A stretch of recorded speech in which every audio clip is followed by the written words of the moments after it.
오늘 본문에는 무시무시한 말씀이 나옵니다. 누구든지 구원을 얻으려면은 어떻게 하라고 그랬습니까? 자기 목숨을 잃으면 구원을 얻는다 그랬습니다. 그러면 죽어야 구원을 얻는다는 뜻입니까? 내가 목숨을 잃지 않으면 구원을 못 얻는다는 뜻입니까? 그렇지 않죠. 우리 예수님께서 십자가에서 우리의 죄를 짊어지고 죽으셨기 때문에 우리는 죽을 필요가 없죠. 우리는 그저 예수님이 우리 죄를 위해 죽으셨음을 믿기만 하면 되는 거예요. 그리고 그것을 내 입으로 시인하면 우리는 구원에 이른다라고 로마서에 되어 있습니다. 그러면 여기에서 목숨을 잃어야 구원을 얻는다라는 말이 무슨 뜻일까요? 이것은 문자적으로 봐야 되는 게 아니라 이제 상징적으로 봐야 되는 거죠. 그 힌트가 바로 앞에 나오죠. 23절에 보십시오. 나를 따라오려거든 자기를 부인하고 날마다 제 십자가를 지고 나를 따라라. 여기서 자기를 부인한다는 말이 상징적으로 표현된 것이 목숨을 잃는다 이런 거예요. 그러니까 목숨을 잃는 각오로 나를 부인해라 이 말이죠. 나를 비워내라 이거죠. 내가 중요하게 생각하는 것을 내려놓으라 이 말입니다. 그러면 구원을 얻는다.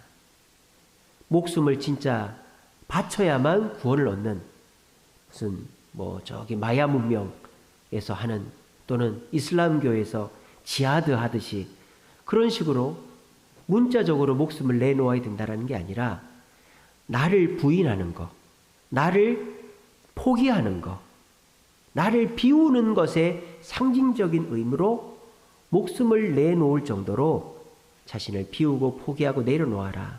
이렇게 표현을 해놓은 것입니다. 그래서 우리가 구원을 얻는다라는 것은 다시 얘기하면 나를 비워가는 과정이다라는 것입니다. 우리가 처음에는 교회를 올 때 무언가를 얻으러 옵니다. 사람을 얻으러 오고 평안을 얻으러 오고 성공을 얻으러 옵니다. 그런데 신앙생활을 하다 보면 내가 평안과 성공과 사람을 얻으러 교회를 온 게 아니라 나를 비우러 왔구나 하는 것을 깨닫게 됩니다.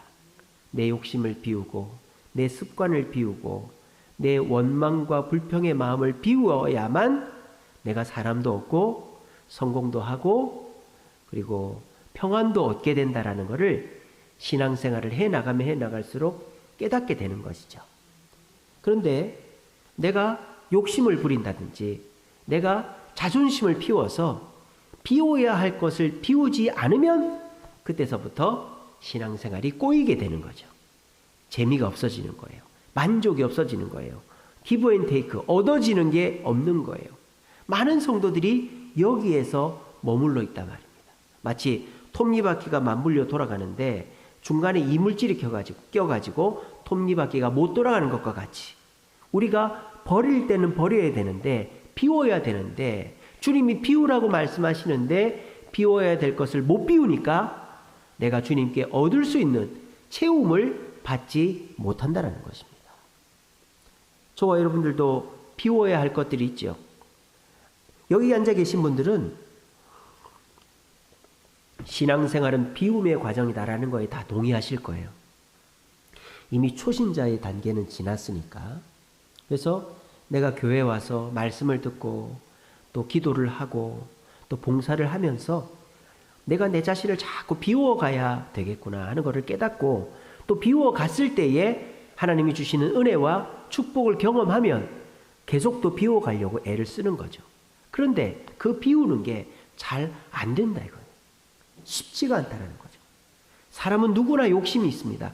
욕심이 없는 사람은 성공할 수 없습니다.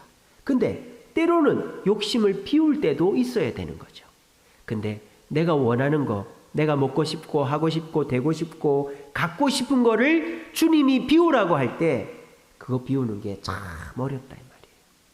또 우리가 비워야 될 게 뭐가 있을까요? 게으름, 욕심, 도벽 또는 욕하고 때리고 그런 습관이죠. 우리에게 고쳐져야 될 습관이 있습니다. 근데 그 습관도 내가 이걸 안 해야지, 일찍 일어나야지, 내가 이걸 안 먹어야지, 이걸 안 봐야지, 내가 이렇게 행동을 안 해야지 하면서도 그게 쉽게 안 비워진다라는 거죠. 그리고 우리가 또 비워야 될 게 뭡니까? 원망과 불평, 그런 우리의 잘못된 마음이죠. 원망의 마음, 불평의 마음. 우리가 사람을 볼 때 저 사람도 저럴 이유가 있겠지, 저 사람도 저러는 게 이유가 있겠지, 그렇게 생각을 하면서도 불평이 나오고 또 사람을 원망하게 되고 그를 다른 사람한테 말을 전해 나르게 되고, 그러면서 생각지도 못한 또 문제가 생기게 되고 일이 꼬이게 되고 이런 일들이 벌어지는 거죠. 그래서 우리가 신앙생활을 하면 욕심도 비우고 싶고 습관도 비우고 싶고 마음도, 원망과 불평의 마음도 비우고 싶은데 그게 잘 안 된다는 거예요. 그게 왜 잘 안 될까요? 세상의 방법으로 비우려고 하고 있기 때문입니다. 그러면 우리 주님은 우리가 어떻게 하면 욕심과 습관과 잘못된 마음을 비울 수 있다고 말씀하시는가? 오늘 말씀을 통해서 잘 깨달으시고 여러분들을 붙잡고 있는, 여러분들을 사로잡고 있는 그 욕심, 또 잘못된 습관, 또 잘못된 마음에서부터 자유하게 되시고 그것을 통하여 주님께 더 많이 체험을 받게 되는 저와 여러분 되시기를 간절히 바랍니다. 오늘 본문에는 우리가 어떻게 하면 욕심을 비우고 어떻게 하면 잘못된 습관을 비우고 어떻게 하면 잘못된 마음을 비울 수 있는가에 대한 대답은 나오지 않죠. 그래서 저는 한 사람의 이야기를 들려드릴까 합니다. 그 사람은 하박국입니다. 하박국이라는 선지자가 있었어요. 그런데 이 하박국 선지자는요, 비우지 못한 것이 있었어요. 뭘 못 비웠을까요? 원망의 마음을 못 비운 거예요. 원망의 마음. 누가 원망스러울까요? 유대 지도자가 원망스러운 거예요. 그렇게 나쁜 짓 하면서 떵떵거리며 잘 사는 유대 지도자가 원망스러운 거예요. 그러니까 누구도 원망스러운 거예요. 하나님도 원망스러운 거예요. 왜? 하나님은 도대체 저 악한 유대 지도자들을 뭐하고 계시나? 원망스러운 거예요. 마음에 원망이 가득 차니까 입술에는 뭐가 가득 차요? 불평이 가득 차는 거예요. 만나는 사람마다 저 사람 저렇게 살아도 벌 안 받고 사네. 하나님은 어디 계신 거야? 사람 앞에 하나님을 불평하기 시작합니다. 그러니까 하나님이 이 안 되겠구나 하고는 이 하박국을 불러 세웠어요. 하박국 나랑 얘기 좀 하자. 그래서 하박국이랑 기도를 통하여 대화를 하시는데 하박국에게 질문하시죠. 하박국 너 왜 그렇게 원망과 불평이 많냐? 그랬더니 하박국이 얘기를 합니다. 하나님 저 악한 유대 지도자들을 어떻게 하실 겁니까? 그랬더니 하나님 뭐라 그러셔요? 바벨론이 쳐들어와서 저놈들을 다 망하게 할 것이다. 그랬습니다. 자, 그러면은 하나님이 정답을 가르쳐 주셨잖아요. 악한 지도자들 망할 것이다. 그럼 어떻게 해야 됩니까? 그 원망이 비워진 거죠. 원망거리가 사라졌잖아요. 악한 지도자가 망할 거라 그랬잖아요. 그런데 하박국은 또 원망을 합니다. 어떤 원망을 합니까? 그러면 그 바벨론은 어떻게 됩니까? 원망을 하는 거예요. 그래서 하나님 뭐라고 합니까? 그 바벨론도 내가 멸망시킬 것이다 라고 말씀하셨습니다. 그런데 하박국 1장에서 하박국과 하나님이 이렇게 대화를 나누고 난 이후에 하나님이 이제 아신 거죠. 뭘 아시게 됐냐? 아, 이 하박국이 지금 질문을 하는 게 아니라 뭘 하는 거다? 원망을 하는 거구나 하는 걸 아는 거예요. 그래서 이 원망이라는 거를 그냥 비워줬더니 그게 비워지더라 안 비워지더라? 안 비워지더라. 원망거리를 내가 끄집어내 주었더니 그 원망이 아예 없어지지가 않더라는 거예요. 여러분, 이 공간 안에 곰팡이균이 떠다니고 있습니다. 그래서 그 곰팡이균을 잡아내려고 별의별 짓을 다 해요. 곰팡이 제거제를 뿌리고 막 그렇게 합니다. 자, 그런데 곰팡이가 없어질까요? 안 없어질까요? 안 없어집니다. 그러면 곰팡이를 없애려면 어떻게 될까요?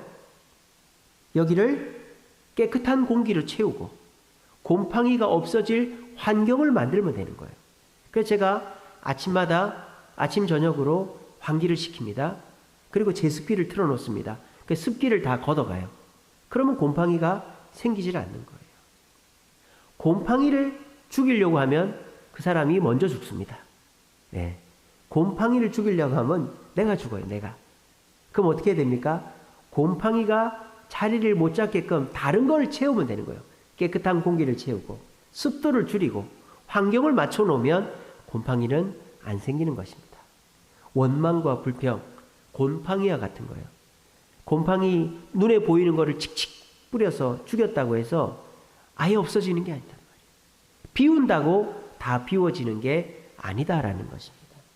자, 그럼 어떻게 해야 됩니까? 하나님이 차선책의 방법을 쓰십니다. 하박국, 너 내 앞에 똑바로 서서 내 말을 들어라. 그리고 하나님이 너 속에 있는 원망을 걷어내라. 너 입에 있는 불평을 걷어내라고 말씀하지 않으십니다. 어떻게 하실까요? 채우십니다. 뭘 채우십니까? 믿음을 채우십니다. 의인은 믿음으로 말미암아 살리라. 그 말씀을 하박국의 마음에 채워주는 거예요. 하나님은 비우기 이전에 먼저 하박국의 마음에 채워주신 거예요. 채워주셨더니 어떻게 됐을까요? 걷어내도 사라지지 않던 원망이 사라졌어요. 하박국에게는 양도 소도 포도나무의 열매도 곡식도 없는데도 원망이 걷어지고 하나님을 찬양하게 되었다. 어떻게 해서? 원망을 비운 것이 아니라 믿음을 채웠기 때문이다라는 것입니다. 세상 사람들은요, 비워야 채울 수 있다고 말합니다. 비우지 않고 채우면 엉망진창이 된다고 말합니다. 불교에서도요, 마음에 있는 모든 것을 비운 상태가 오래 유지가 되면 열반, 니르바나, 부처의 경지에 이른다라고 가르칩니다. 그래서 1년도 좋고 3년도 좋고 병만 보고 면벽 수련을 하는 거죠. 저기 티베트 불교 스님들 수련하는 거 보니까요, 토굴이 있어요. 토굴. 그 토굴은요, 그 입구를 이렇게 딱 막으면 빛이 하나도 안 들어오는 토굴이에요. 근데 그 티베트 불교 스님들이 그 토굴에 들어가서 몇 개월, 몇 년을 수련을 한답니다. 그 깜깜한 데서. 그러니까 그렇게 해서라도 내 눈에 보이는 것을 없애고 내 머릿속의 생각을 없애서 내가 다 비워지면 부처가 된다라는 거죠. 그래서 그런 불교식 비움이 우리도 모르는 사이에 이 불교권 국가에는 퍼져 있는 거예요. 중국, 일본, 우리나라, 동남아시아 이런 나라들에게는 비우고 난 이후에 채운다라는 생각이 가득히 있는 것이죠. 그래서 비우지 않으면 오히려 채우는 것이 더 지저분해진다, 이런 생각을 하는 거예요. 그래서 생각을 비워야 새로운 생각을 받아들이고, 또 옛날 습관을 아예 안 해야 새로운 습관이 내 것이 되고, 또 사람도 어떻습니까? 이 사람도 뭐 죄를 짓거나 잘못된 행동을 했다. 그러면 그 사람은 이제는 버리고 새로운 사람으로 이제는 데려다 써야 되겠다. 이런 생각들을 하는 거예요. 그래서 이 동양적 사고에서는 비우는 것이 1번, 그리고 채우는 것이 2번, 이렇게 되는 거죠. 그런데 우리 주님은 어떻게 비우신다? 채우는 것이 1번, 비우는 것이 2번이다라는 거예요. 우리가 채우면 비워진다라는 것이죠. 그래서 우리가 생각을 바꾸려고 합니다. 내가 긍정적인 생각을 하고, 또 우울한 생각 안 하고 밝은 생각하고 말이죠. 그렇게 하려면 내가 긍정적인 생각을 해야 돼. 우울한 생각을 하면 안 돼. 이렇게 한다고 그게 되는 게 아니란 말이에요. 내 머릿속에 긍정적인 생각을 주는 뭐를 집어넣으면 되는 거예요. 하나님의 말씀을 집어넣으면 되는 겁니다. 저도 지금 걱정거리가 있어요. 그게 뭐냐? 일기예보를 보니까 월요일, 화요일 비가 온다는 거예요. 비가. 아까도 전사님하고 얘기 나누는데 전사님 기도 좀 해주세요. 비가 온다는데 우리가 뭐 이렇게 저녁 때 말씀 듣는 게 어디 뭐 숙소에 안에서 듣는 게 아니고 이제 마당에서 캠핑 의자 놓고 이 말씀을 들을 건데 이 비가 와버리면 이거 낭패 아닙니까? 그래서 걱정이 많이 되는 거예요. 자, 그러면 제가 어떻게 해야 될까요? 그래, 걱정하지 말자. 걱정하지 말자. 걱정하지 말자. 그런다고 그 걱정이 없어질까요? 안 없어지더라고요. 어떻게 해야 될까요? 사람이 염려한다고 키가 한 자나 더 크겠느냐? 모든 것이 합력하여 선을 이룬다. 이런 말씀들을 묵상하니까 내 마음의 걱정이 떠나가더라고요. 우리의 마음속에 드는 부정적인 생각이나 잘못된 생각을 걷어내는 방법은 하나님의 말씀을 채우면 걷어내지는 줄로 믿으시길 바랍니다. 자, 또 우리의 잘못된 습관을 봅시다.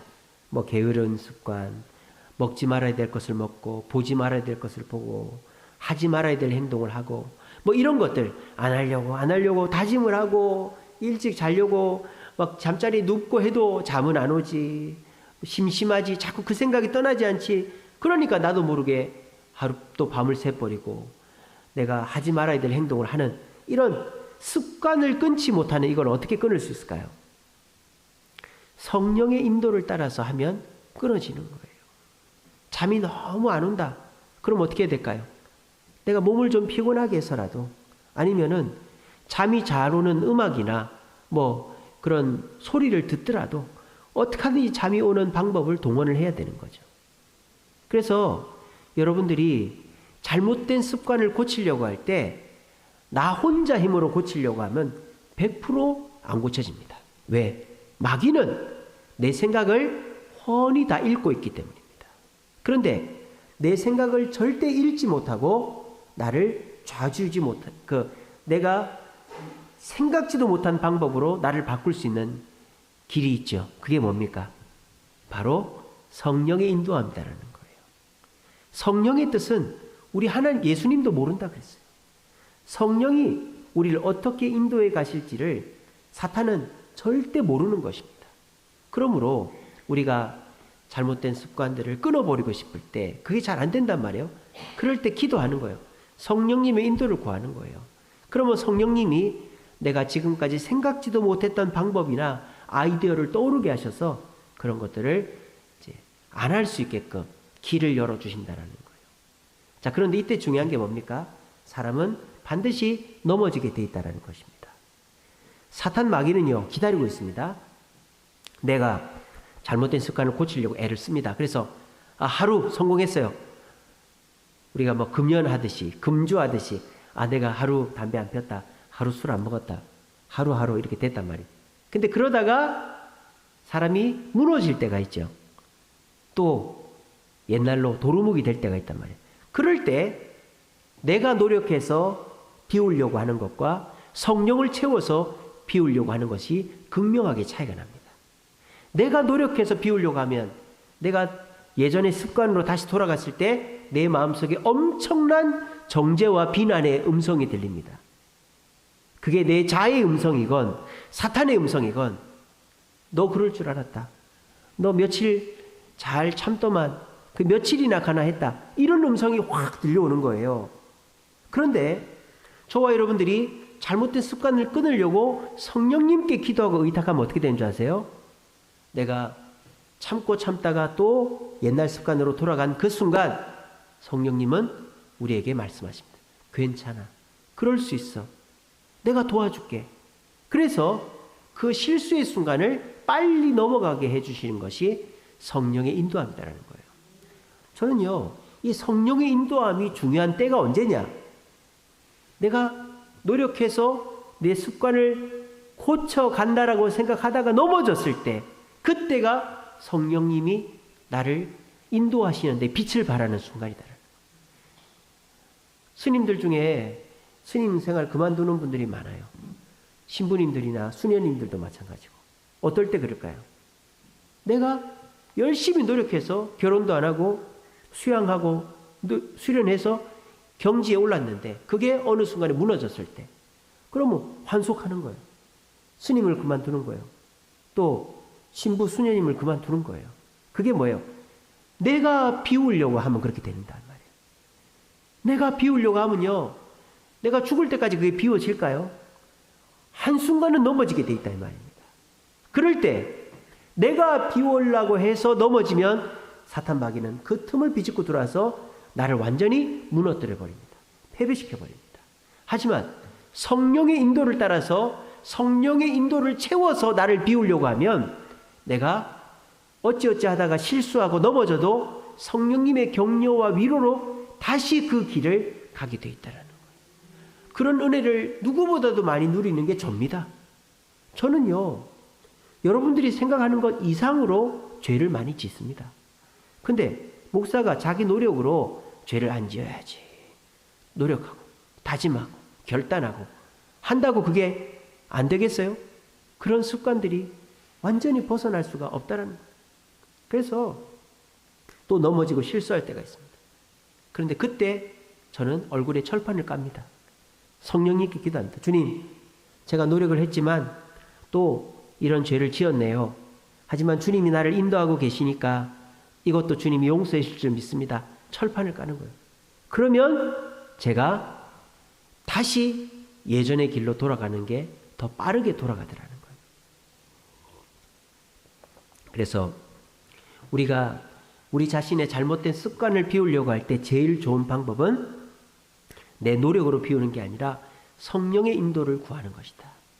그것이 언제 빛을 발한다? 내가 잘하다가 실수하고 넘어졌을 때. 그때 우리를 비난하지 않고 다시 일으켜 주시는 분이 성령님이시다. 연약함 가운데서 우리를 위해 간구하시는 분이다. 기억하시기 바랍니다. 자, 그리고 우리가 원망이나 불평, 잘못된 생각을 비우고 싶어요. 근데 그게 안 된다 이 말이에요. 누가 원망스러워요. 누가 꼴 보기도 싫어요. 그러면 그 사람 얼굴 보는 것도 싫고, 그럼 나중에 어떻게 될까요? 그 사람 안 보는 거예요. 그 어느 교회에서 이런 일이 있었대요. 우리 또 이제 다음 주에 캠핑 가요를 가잖아요. 근데 옥수수를, 우스갯소리입니다. 옥수수를 좋아하는 권사님이 계셨대요. 그래서 그 권사님이 옥수수 한 박스를 사갖고 왔답니다. 그래서 우리 놀러 가서 교인들 다 삶아주려고. 근데 자리가 모자라는 거예요. 사람 탈 자리가.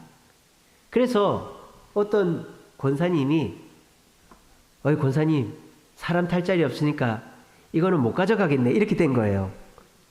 어떻게 됐을까요? 그 권사님이 시험이 들어가지고 내가 산 옥수수를 내려놓고 가. 그래가지고 따라는 갔는데 그때서부터 얼굴이 안 좋은 거예요. 내가 얼마나 준비하고 삶아주려고 옥수수 사놨는데 그거를 놔두고 갔단 말이에요. 수련회 끝나고 와가지고 교회를 안 나오는 거예요. 목사님이 찾아가서 권사님 왜 그러세요? 그랬더니 나중에 하는 말이 나 그 권사 때문에 나 교회 안 나간다고. 왜요? 내가 그 교인들 옥수수 삶아주려고 그 준비를 해놨는데 그거를 못 갖고 가게. 그게 뭐예요? 마음속에 뭐가 들어찬 거예요? 원망이 가득 찬 거예요. 근데 그거를 그 권사님이 신앙생활을 1, 2년 한 것도 아닌데 왜 자기가 그 원망을 떨어버리려고 하지를 않았겠어요? 그래, 내가 이렇게 생각하면 안 되지. 그 옥수수가 뭐라고? 그 옥수수가 뭐라고? 이렇게 생각 안 했겠어요? 근데 그게 안 된다. 내가 아무리 그 원망의 마음을 비우려고 해도 안 비워지더라 이 말이에요. 그때 목사님이 뭐라 그랬느냐? 권사님, 우리 예수님은 우리를 위해 십자가도 지셨는데 그 옥수수가 뭐라고? 옥수수 때문에 교회를 안 나오시면 어떡합니까? 그렇게 얘기를 했다는 거예요. 이게 우스갯소리입니다. 우스갯소리. 우리가요, 누가 미워요? 그러면 그 사람을 어떻게 해야 될까요? 사랑해야 될까요?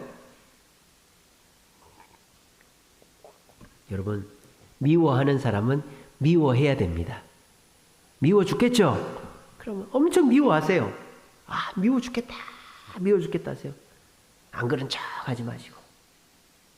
남편이 밉습니까? 아이들이 밉습니까? 제가 밉습니까? 교인 중에 누가 밉습니까? 미워하십시오. 그러면서 어떻게 해야 될까요? 예수님의 사랑을 묵상하면 되는 거예요. 내가 내 남편이 너무너무 밉지만 예수님이 생전 보지도 않은 나를 사랑하셔서 십자가에 달려 죽으셨는데 내가 내 남편을 미워하면 되겠나? 그러면 원망과 불평이 사라지는 거예요. 원망과 불평은 안 미워해야지, 안 미워해야지 한다고 사라지는 게 아니에요. 예수님의 사랑을 가슴에 채울 때 원망과 불평은 비워지는 줄로 믿으시기를 바랍니다. 이처럼 기독교는요, 비워서 채우는 종교가 아니라 채워서 비우는 종교입니다. 우리가 부지런히 채울 때 나도 모르는 사이에 내 생각이 비워지고 내 습관이 비워지고 내 부정적인 마음이 비워지는 거예요. 이거는 노력한다고 되는 일이 아니고요. 이거는 내가 먼저 한다고 되는 일이 아니라 신앙생활을 하다 보면 자연스럽게 되어지는 것입니다. 내가 밥맛이 없어요.